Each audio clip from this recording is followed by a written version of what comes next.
Buenos días, somos el equipo número 8 y le vamos a hablar sobre el liderazgo y la confianza. Mi nombre es Fran García y yo voy a hablar sobre el liderazgo y las primeras teorías sobre el liderazgo. El liderazgo es todo aquello que hacen los líderes. En este sentido, un líder es aquel que puede influir sobre los demás y que posee algún tipo de autoridad gerencial. Este se va a encargar de guiar a un grupo e influir en él para que alcance sus metas. En este sentido, podríamos preguntarnos si todos los gerentes son líderes. Dado que esta es una de sus funciones básicas, podríamos decir que los gerentes idealmente son líderes. Sin embargo, cuando nosotros vemos más a fondo, podemos encontrar que hay algunos gerentes que no tienen estabilidad de liderazgo y que dentro de los grupos pueden surgir ciertos líderes informales. Es por esto que se crearon unas teorías inicialmente en la primera parte del siglo XX para estudiar cómo era el proceso del liderazgo. Y es aquí donde surgen las primeras teorías. Una de las primeras teorías es la teoría de los rasgos. Podemos ver el ejemplo de Barack Obama. Barack Obama, antes de la elección presidencial que él tuvo en 2008, muchas personas ya lo catalogaban como un líder por su parecido en los rasgos con personajes históricos como Martin Luther King, por ejemplo. Y tenía esas cosas que se necesitan para ver que esa persona era un líder. Podías ver que tenía una claridad en el discurso y tenía una habilidad para relacionarse con la gente. De acuerdo con esta teoría de los rasgos, Barack Obama era un líder. Estas investigaciones en torno al liderazgo se hicieron dentro de los años 20 y 30 y lo que estaban buscando era aislar los rasgos que tenían los líderes y buscar unas cosas en común en ellos. Entonces, era una investigación enfocada en el liderazgo.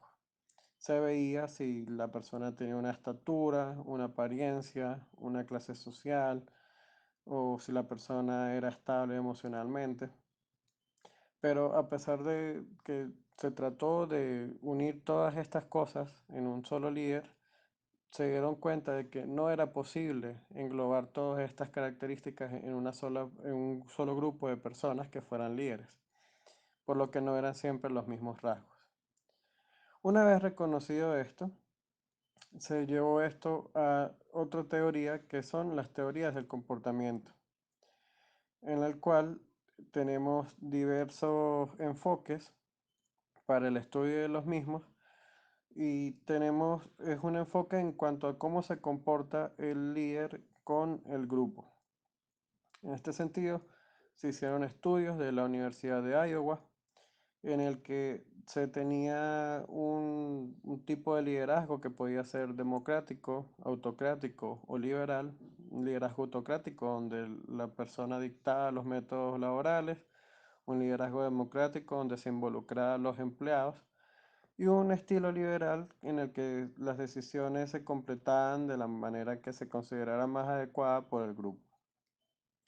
Lo normal, podríamos pensar, es que un liderazgo democrático era lo mejor para alcanzar las metas por parte del grupo, pero no siempre se demostró que esto fuese así, y los resultados fueron mixtos. A veces era mejor tener un liderazgo autocrático en vez de uno democrático. Otro de los estudios que se realizó, en este caso por la Universidad de Iowa, fue en función de dos características que fuesen la estructura inicial y la consideración. La estructura inicial era el grado que tenía el líder en el cual él definía su función y las funciones de los miembros del grupo para alcanzar las metas. Incluía cosas que involucraban los intentos para organizar el trabajo, las relaciones laborales y los objetivos. Por otro lado, en la consideración, era el grado que tenía el líder en sus relaciones laborales y se estaba caracterizado por la confianza mutua y al respecto de las ideas que tenía él por las ideas de los demás. En este sentido, veíamos que en estas investigaciones se consideró que un líder debía ser alto para tener un alto nivel de desempeño y satisfacción en los subordinados. Sin embargo, nuevamente se demostró que esto no siempre tenía un 100% de éxito. En este caso, una vez más, no funcionó del todo esta teoría. Por último, los estudios de la Universidad de Michigan eh, hablan sobre una asociación entre los líderes orientados al empleado y los niveles elevados de productividad. Ellos tenían dos clasificaciones, que eran los líderes orientados al empleado, que se caracterizaban por hacer hincapié en las relaciones interpersonales, y los orientados a la producción, que se enfatizaban los aspectos de las tareas del trabajo. En este caso, sí se pudo demostrar que los líderes que estaban orientados al empleado tenían unos mayores niveles de productividad y de satisfacción en el grupo. Y por último, la vigilia de liderazgo se encargaba de determinar las dimensiones conductuales de las personas que eran líderes dentro de empresas. Y esta se encargaba de ver los intereses por las personas, el interés por la producción, y evaluaba estos rangos en un valor de escala del 1 al 9, siendo el 1 bajo y el 9 alto. Y lo que pasa con la rejilla es que a pesar de que mostraba eh, cosas principales que podían ajustarse al comportamiento de un líder, esto no te da una conclusión como tal, porque de hecho en las pruebas prácticas no está determinado que un líder que tuviese un 9 en la administración de tareas y un 9 en la administración del comportamiento, fuese más efectivo para la productividad. En este sentido, vemos que los líderes, en cuanto a los rasgos y al comportamiento en las primeras teorías que surgieron, no aportaron suficientes características para decir qué era lo que tenía que tener un líder. Y es por esto que surgen nuevas teorías del liderazgo y por eso es que se van a ver otras teorías. Buenas, mi nombre es Osvaldo Rodríguez y yo les voy a hablar de las teorías de contingencia del liderazgo. No siempre los líderes logran la grandeza debido a que no logran comprender el contexto en el cual laboran. Las teorías de contingencia que se presentan a continuación buscan la respuesta a las situaciones con el mejor estilo de liderazgo que debe usarse. Para ello tenemos un modelo y dos teorías, el modelo de Fiedler, la teoría del liderazgo situacional y la teoría de la ruta y meta. El modelo de Fiedler establece que el desempeño efectivo de un grupo depende de hacer que coincidan el estilo del líder y la cantidad de control e influencia en la situación. El modelo se basaba en la premisa de que un estilo de liderazgo determinado sería más efectivo en diferentes tipos de situaciones. Para definir los estilos de liderazgo, Fiedler usó o utilizó el cuestionario del compañero de trabajo. Este cuestionario contenía 18 pares de adjetivos contrastantes. Los encuestados deberían pensar en los compañeros de trabajo que habían tenido, teniendo así que describir a la persona con quien les agradaba menos trabajar y dar una calificación del 1 al 8 en esos adjetivos, donde 1 era la calificación más baja y 8 era la calificación más alta. Los líderes con calificaciones positivas hacia las personas menos preferidas del ambiente laboral se clasificaban como líderes orientados hacia las relaciones. A diferencia de los líderes con calificaciones negativas hacia las personas menos preferidas del ambiente laboral, se clasificaban en líderes orientados hacia las tareas. Este modelo asumía que el estilo de liderazgo era fijo, sin importar la situación. Asimismo, establecía las posibles variables que afectaban a un líder, las cuales eran las relaciones líder-miembro, que es el grado de fe, confianza y respeto que los empleados sentían por su líder y las calificaban como buenas o malas, las estructuras de las tareas, que es el grado al que se formalizaban y estructuraban las funciones laborales, calificadas como alta o baja, el poder por posesión, que es el grado de influencia de un líder sobre las actividades como la contratación, los despidos, la disciplina, los ascensos, los aumentos de sueldo, y estos eran calificados como fuerte o débil. Cada situación de liderazgo se evaluaba en términos de 3 variables, las cuales al ser combinadas se creaban 8 posibles situaciones. Estas 8 situaciones eran resumidas en situaciones favorables, medianamente favorables y no favorables. Las medianamente favorables suceden cuando las 3 variables presentadas anteriormente son de carácter positivo. Las medianamente favorables cuando una de las 3 variables presentadas anteriormente es de carácter negativo. Y las situaciones no favorables es cuando 2 o más de las variables presentadas anteriormente son de carácter negativo. Fiedler establece que existen 2 maneras de mejorar la efectividad de un líder: sustituyendo el líder por otro líder que encaje en esa situación, o tergiversando, manipulando, cambiando la situación para que ésta se ajuste a la condición del líder. La segunda teoría que vamos a estudiar es la teoría del liderazgo situacional. La teoría del liderazgo situacional es una teoría enfocada en la disposición de los seguidores. La disposición es el grado al que las personas tienen la habilidad y el deseo de realizar una tarea específica, mientras que los seguidores son el grupo de personas que aceptan o rechazan al líder de una organización. La efectividad del grupo liderado siempre dependerá de las acciones del líder y de cada uno de los individuos del grupo. Las dimensiones usadas en esta teoría son las mismas aplicadas para la teoría de Fiedler, es decir, los comportamientos de liderazgo de relaciones y los comportamientos de liderazgo de tareas persisten, pero en esta teoría se especifican, por así decirlo, y se establecen 4 estilos específicos de liderazgo.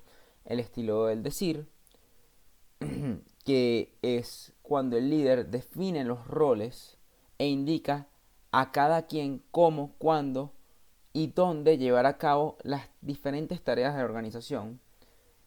El estilo del vender, que es cuando el líder presta su comportamiento directivo y solidario para promover actividades de la empresa o de la organización. El estilo del participar, que es cuando el líder integra a sus seguidores en la toma de decisiones y hace toma de decisiones conjuntas. Y su función principal en este caso, o la función principal del líder, es facilitar y comunicar las decisiones que se tomen. Y por último, el estilo, también estudiado por el líder o usado por el líder, es el estilo de delegar, que en este caso el líder proporciona poca dirección o apoyo en las distintas metas que se vayan a realizar y distribuye las responsabilidades de la organización entre sus seguidores. El último componente de la teoría del liderazgo situacional, o TLS, son las 4 etapas de la disposición de los seguidores.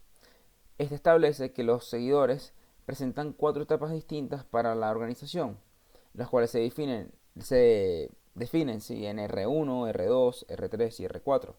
R1 se definen como las personas incapaces y que están poco dispuestas a la toma de responsabilidades en la organización. Estos son personas que no son competentes, no son seguros de sí mismos, realmente no aportan mucho para la organización. La disposición del tipo R2 son las personas incapaces pero con disposición de hacer las tareas necesarias.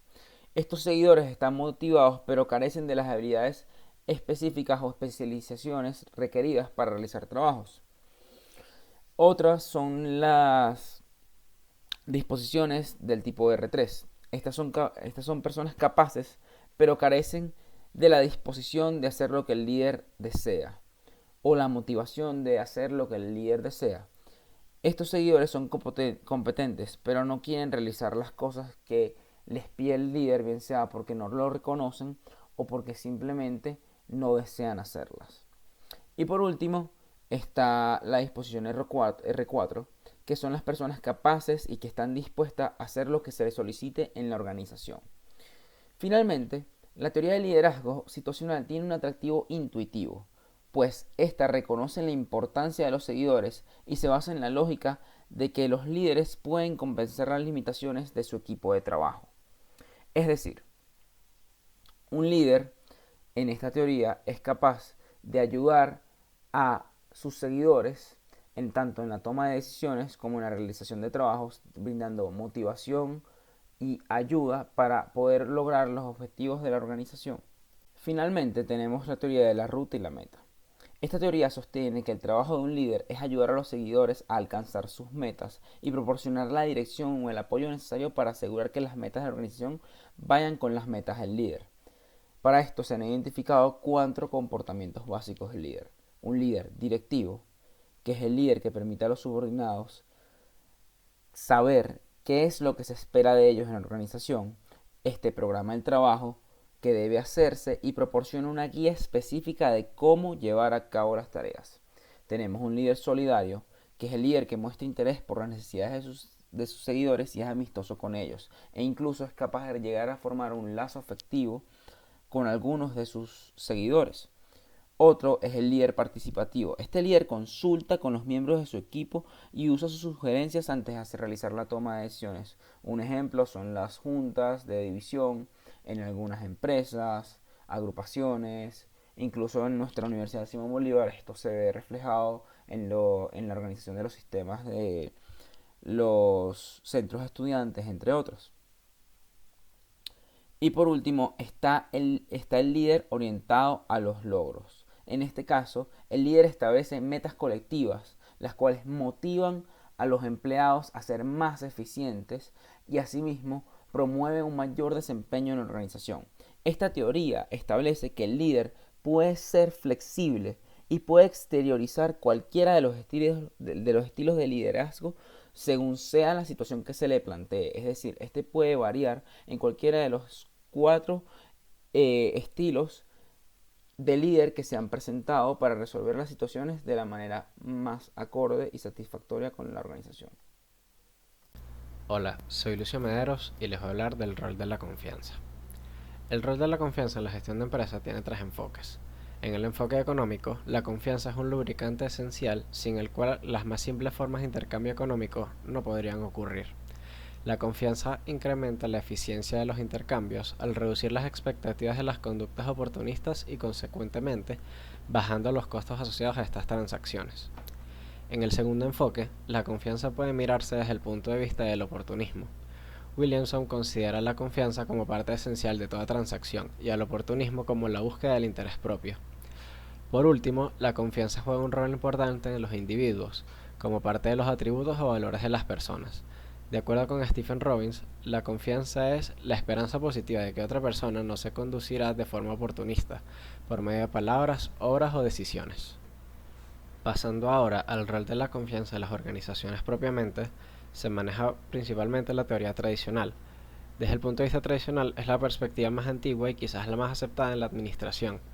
Esta se divide en 3 etapas o ramas principales: la administración burocrática, la administración científica y administración gerencial. Dentro de la administración burocrática, la confianza surgió más a partir de hábitos religiosos que de un cálculo racional.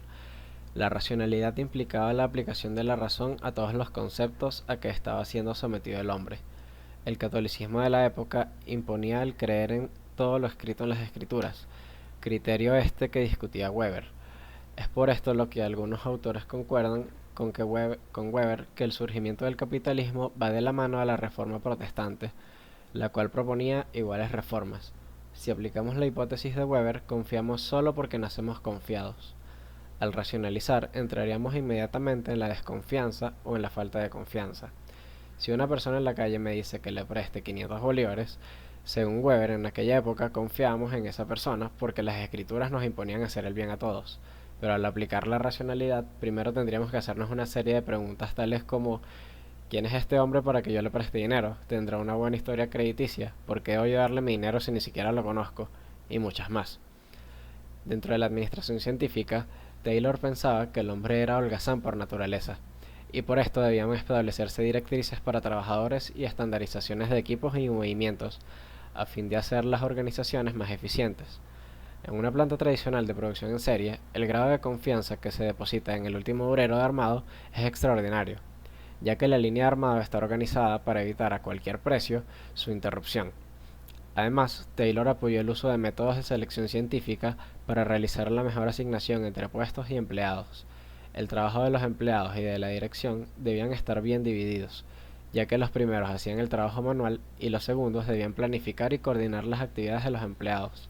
Aún así, la dirección y los empleados dependían los unos de los otros para poder llegar a obtener los objetivos deseados, lo cual debería fomentar la cooperación y disminuir los conflictos y huelgas.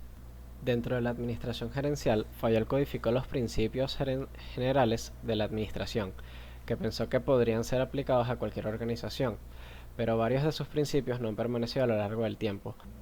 Por ejemplo, su principio sobre que el camino de comunicación hacia la dirección venía bien definido de forma ascendente por la cadena de mando ha sido modificado al señalarse que tanto la comunicación descendente como la horizontal son vías igualmente importantes para la comunicación de una organización. Pero al estudiar el mismo periodo, esta situación la explica Chester Barnard, quien proveyó el concepto de organización informal, la cual se encuentra en todas las organizaciones formales e incluye camarillas y grupos sociales espontáneos. Esta organización informal creaba los lazos de confianza necesarios para que la comunicación fluyese en todos los sentidos. Los trabajos de Barnard abrieron nuevas áreas de estudio teórico gracias a los conceptos de empoderamiento, de facilitar en vez de controlar a los empleados y de permitirles actuar según la autoridad de la situación. Sin embargo, Fayol también indicó: una persona más propensa a tener en cuenta los efectos de sus acciones provocan en su entorno estará en mejores condiciones de interaccionar en una organización sin inducir a su alrededor comportamientos defensivos o bloqueantes de confianza. Esto es aún más importante en el caso del directivo, cuya labor consiste en lograr compromisos de sus subordinados hacia los objetivos de la empresa, para lo cual ha de inducir en ellos un mínimo de confianza. Esto nos dice que Fayol también establecía la confianza como un elemento esencial para la consecución de las metas, ya que el ejecutivo debía lograr la confianza de sus subordinados a fin de que estos le obedecieran usando la racionalidad. Pasando ahora al rol de la confianza en la teoría conductual, vemos que ésta se centra en aplicar de manera efectiva los aspectos humanos en las organizaciones. Dentro de esta está principalmente el enfoque de las relaciones humanas. Este enfoque contempla las relaciones entre los empleados y los supervisores en aspectos importantes de la dirección. Sus propulsores eran partidarios de que las personas se formaran en ciencias del comportamiento, como la psicología social, que enfatizaba en las relaciones de cooperación y colaboración entre los supervisores y los trabajadores. Mary Follett hizo contribuciones importantes al punto de vista conductual de la administración. Ella creía que la administración es un proceso continuo dinámico, no estático, y que si se ha resuelto un problema es probable que el método usado para resolverlo haya generado nuevos problemas. Sus enunciados contrastaban con aquellos de Taylor, Weber y Fayol, ya que ella sugería la participación de los trabajadores en la solución de los problemas y la dinámica de la administración, más que principios estáticos. Follett y Barnard coincidían en decir que los empleados tienen el libre albedrío a la hora de llevar a cabo las órdenes que les daban. Además, Mary Follett insistía que una de las formas de lograr la resolución de los conflictos era logrando un ambiente de confianza. Follett daba por sentado que sin la quiebra de esa desconfianza no hay forma de eliminar el fantasma de la dominación como vía para conseguir la satisfacción de los deseos. Dos aspectos claves de la aproximación de las relaciones humanas son la motivación de los empleados y el estilo de liderazgo. Con respecto a la motivación, Maslow desarrolló la teoría de la motivación, fundamentada en la jerarquía de las necesidades, asumiendo que las necesidades humanas insatisfechas motivaban el comportamiento. En la medida que una de las necesidades quedan razonablemente satisfechas, la siguiente se vuelve la dominante, formando así la pirámide de necesidades de Maslow, discutida ampliamente en clase. En lo que respecta al liderazgo, Douglas se sintió frustrado con los primeros conceptos tan simplistas de las relaciones humanas, y fue entonces que, basado en su trabajo como directivo y consultor en su formación psicológica y en los trabajos de Maslow, postuló dos puntos de vista sobre los seres humanos. Uno negativo, que presentaba al hombre como holgazán y que no le gustaba el trabajo, conocida también como teoría X, y afirmaba que la clásica se basaba en estas suposiciones. Y otro positivo, o teoría Y, que establecía que las organizaciones pueden aprovechar la imaginación y la inteligencia de sus empleados. El empoderamiento o delegación de autoridad responsable permitía establecer un clima de confianza entre supervisor y empleado a fin de conseguir las metas de la organización. También es importante destacar el efecto Hawthorne, el cual resultó del experimento realizado por Elton Mayo en la planta de Chicago en la Western Electric Company de 1924 a 1932. Esta dio luces sobre la implicación de que cuando un ejecutivo muestra interés en sus empleados, su motivación y productividad mejoran. Los empleados afectados sintieron como un aspecto motivacional la confianza que en ella se puso. Enfoques contemporáneos del liderazgo. Hay 3 que deseamos examinar, que es el liderazgo transformacional, transaccional, el liderazgo carismático o visionario y el liderazgo de equipos. ¿Por qué ponemos 2 liderazgos juntos? O varios liderazgos juntos. Es porque es necesario resaltar las diferencias entre uno y otro. En primer lugar, se presentan los transaccionales, es decir, los líderes que guían principalmente por medio de intercambios sociales o transacciones. Los líderes transaccionales guían o motivan a sus seguidores a trabajar hacia metas establecidas y otorgan recompensas a cambio de su productividad. Pero existe otro tipo de líder, un líder transformacional, que estimula e inspira, es decir, transforma a los seguidores a alcanzar resultados extraordinarios. Algunos ejemplos son Jim Goodnight del Instituto SAS, Andrea Gond de Avon. Ellos prestan mucha atención a los intereses y necesidades del desarrollo de cada seguidor, cambian la percepción de los seguidores sobre algunas cuestiones y les ayudan a ver los problemas añejos en formas nuevas. Son además capaces de entusiasmar, despertar e inspirar a los seguidores a que hagan un esfuerzo mayor para lograr los objetivos del grupo.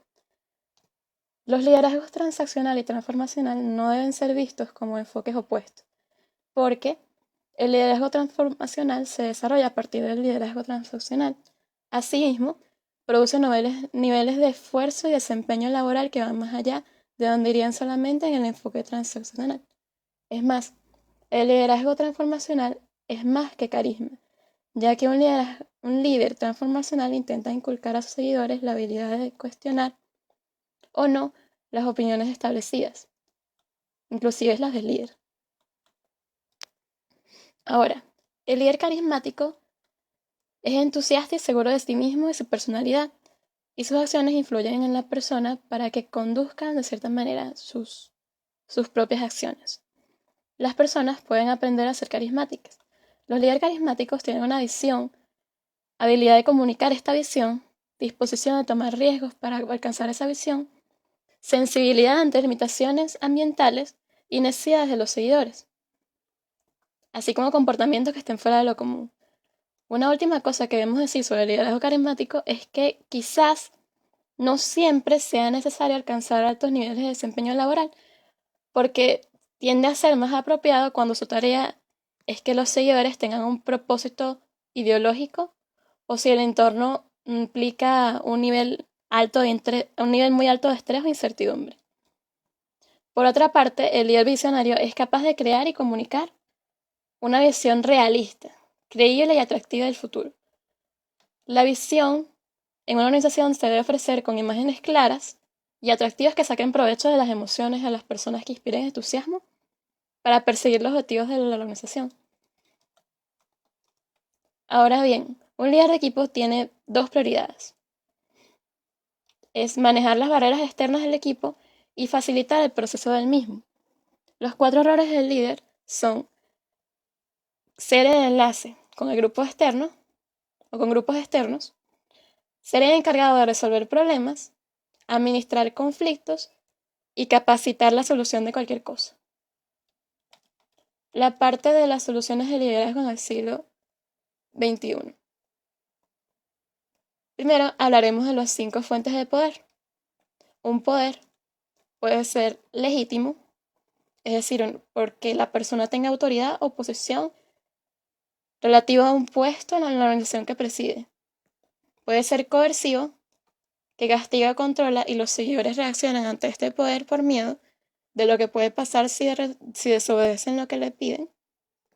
de recompensa porque otorga recompensas positivas a sus seguidores de hacer algo bien.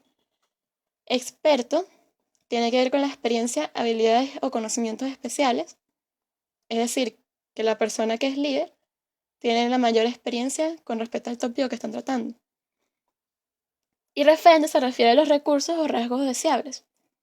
Es decir, si yo admiro a alguien y quiero que me asocien con él, esa persona puede ejercer un cierto poder sobre mí. Los líderes de hoy en día se enfrentan a muchas situaciones, como manejar el poder. Aquí nada más se menciona manejar el poder, otorgar facultades de decisión a los empleados, el liderazgo en diferentes culturas, es decir, entender cómo se ve el líder en la cultura que le corresponde, asimismo entender las diferencias de género en el liderazgo y convertirse en un líder eficaz, un líder que pueda sacar cualquier cosa adelante.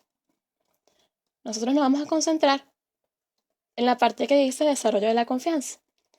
En el entorno incierto de hoy, una consideración importante para los líderes es la construcción de la confianza y la credibilidad.